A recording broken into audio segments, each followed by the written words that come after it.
স্বাধীনতা দিৱসৰ উপলক্ষে বিজেপি দলৰ তিৰংগা যাত্ৰাৰ শীৰ্ষক এটি বাইক ৰেলী বাহিৰ কৰা হয়।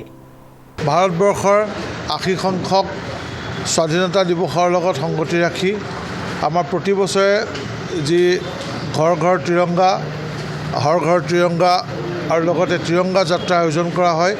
এই বছৰো আমি এই কাৰ্যসূচী যোৰহাটত আয়োজন কৰিছোঁ।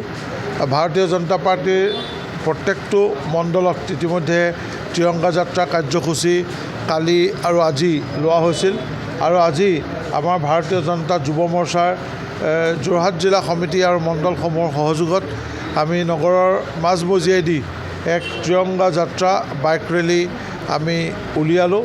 আমাৰ শতাধিক যুৱ প্ৰজন্মৰ যুৱক যুৱতীয়ে এই কাৰ্যসূচীত অংশগ্ৰহণ কৰিছে আৰু আমি সকলোকে আন্তৰিক ধন্যবাদ জনাইছোঁ আৰু ভাৰতবৰ্ষৰ ৮০ সংখ্যক স্বাধীনতা দিৱসৰ শুভকামনা সকলোকে আন্তৰিকতাৰে জ্ঞাপন কৰিছোঁ। উল্লেখযোগ্য যে যোৰহাট জিলা বিজেপিৰ মূল কাৰ্যালয়ৰ পৰা বাহিৰ কৰা উক্ত কাৰ্যসূচীত সভাপতি শান্তনু পূজাৰীকে মুখ্য কৰি শতাধিক কৰ্মীয়ে অংশগ্ৰহণ কৰে।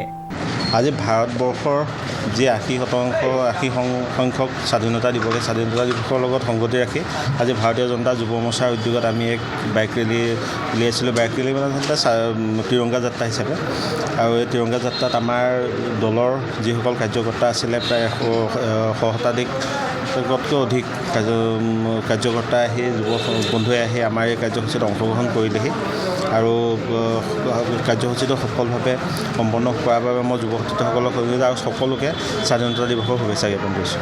স্বাধীনতা দিৱসৰ উপলক্ষে যোৰহাট জিলা বিজেপিৰ মূল কাৰ্যালয়ৰ পৰা তিৰংগা যাত্ৰা শীৰ্ষক এক বাইক ৰেলী চহৰখনৰ মাজেৰে ওলাই গৈ পুনৰ বিজেপি মূল কাৰ্যালয়ৰ সন্মুখত অন্ত পৰে। দিজীপ বৰাৰ ৰিপৰ্ট, নিউজ নাও।